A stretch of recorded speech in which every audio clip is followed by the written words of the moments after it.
This is a presentation on recent research that was carried out by the Chars Livelihoods Programme's Innovation Monitoring and Learning Division.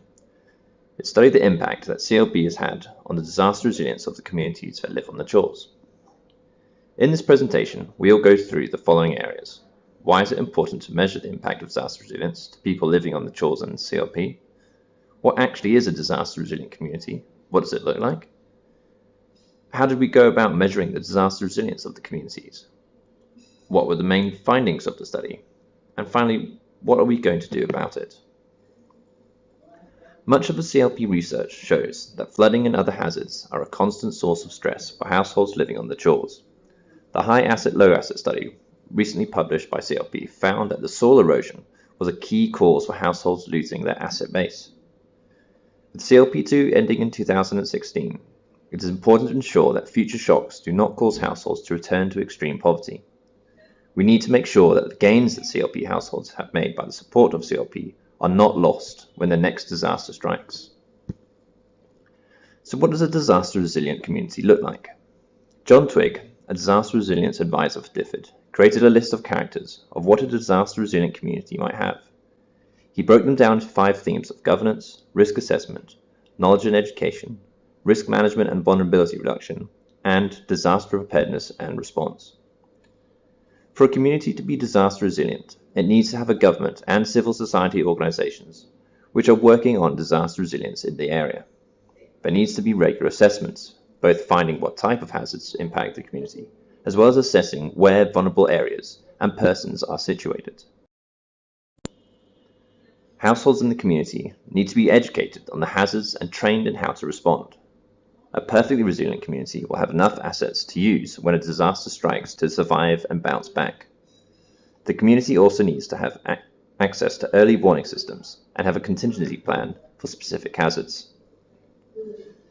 The actual data collection will be described in more detail in the next couple of slides, but this is just to give you an idea of how all the data collecting relates to each other.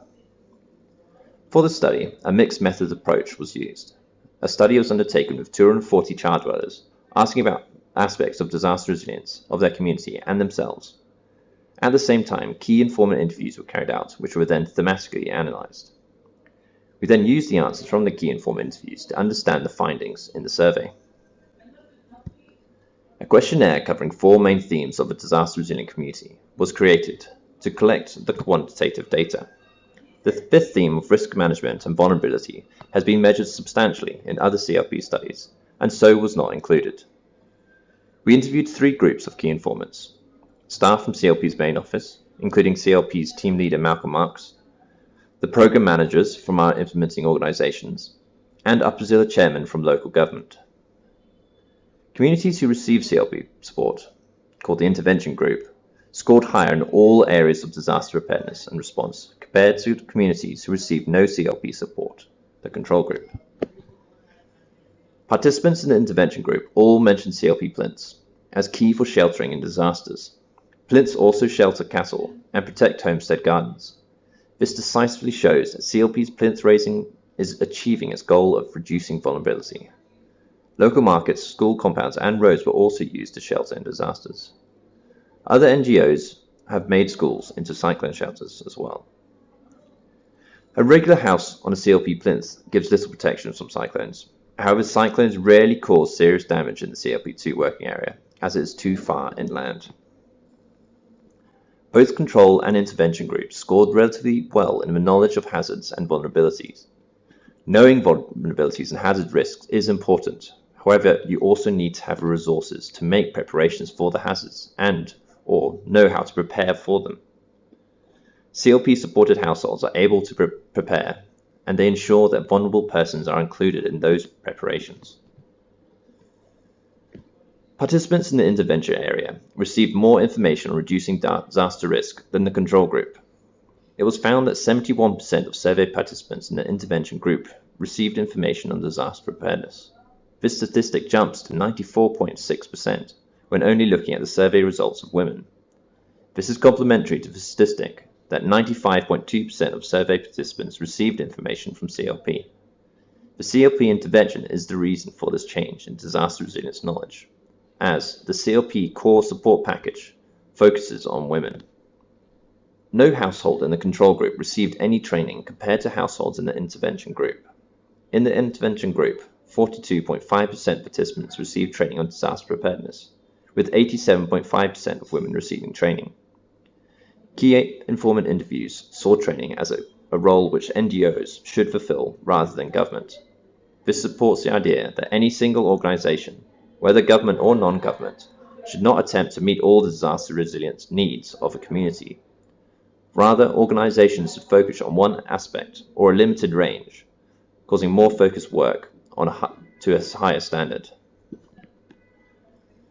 DRR governance scores were very similar, with intervention groups scoring marginally more than their control group counterparts did.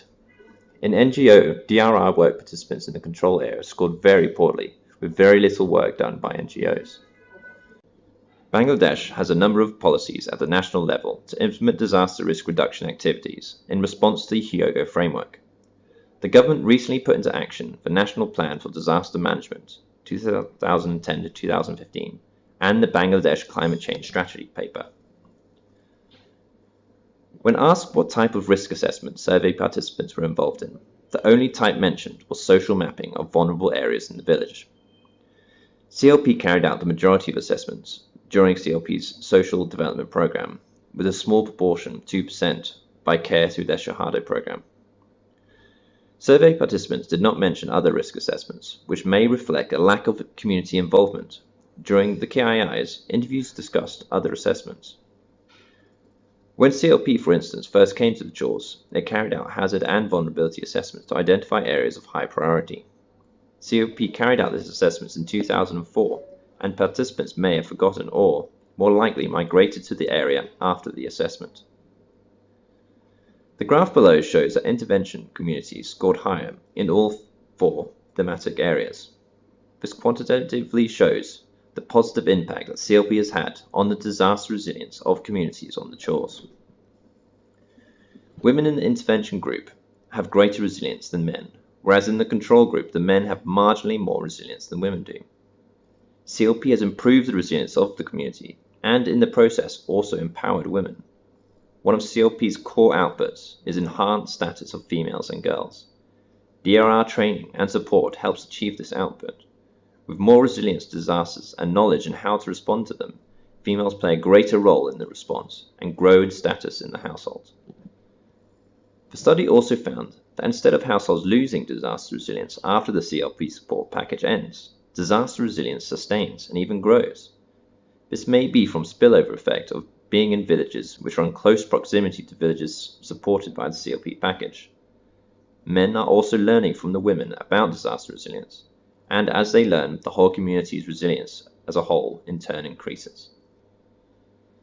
The study found that after CLP support, the disaster resilience of communities dramatically improved in all 4 themes. Women's disaster resilience became greater than men's, particularly in knowing how to prepare for disasters. With more knowledge on how to respond to disasters, females will play a greater role in the response and will grow in status in the household. It became clear during the interviews that NGOs and local government each need to play specific roles in building disaster resilience of communities, as one organisation cannot do it alone. Communities saw CLP plinths as vital for sheltering during floods, which is the most common hazard on the Chars. The study also found that instead of households losing disaster resilience after the CLP support package ends, disaster resilience sustains and even grows. This may be from spillover effect of being in villages which are in close proximity to villages supported by the CLP package. Men are also learning from the women about disaster resilience, and as they learn, the whole community's resilience in turn increases. One aspect where there appeared to be a gap was the lack of regular assessment on hazards and vulnerability. In the interviews, respondents said that as hazards did not change on the Chars, there was no need for further risk assessments. With climate change, however, this is not necessarily true. It is predicted that as the average global temperature rises, there will be an increase in disaster frequency and magnitude. CLP households who have graduated out of extreme poverty need to know and understand future threats, so these shocks and stresses do not cause them to fall back into poverty. The key recommendations of this study are to continue the approach to building disaster resilience communities, encourage Char stakeholders to carry out risk assessments in the future, and to distribute new Bangladesh policies to key actors, accompanied with a workshop. Thank you for watching our presentation. To find out more about the study and our other work that CLP does, please visit our website at www.clp-bangladesh.org.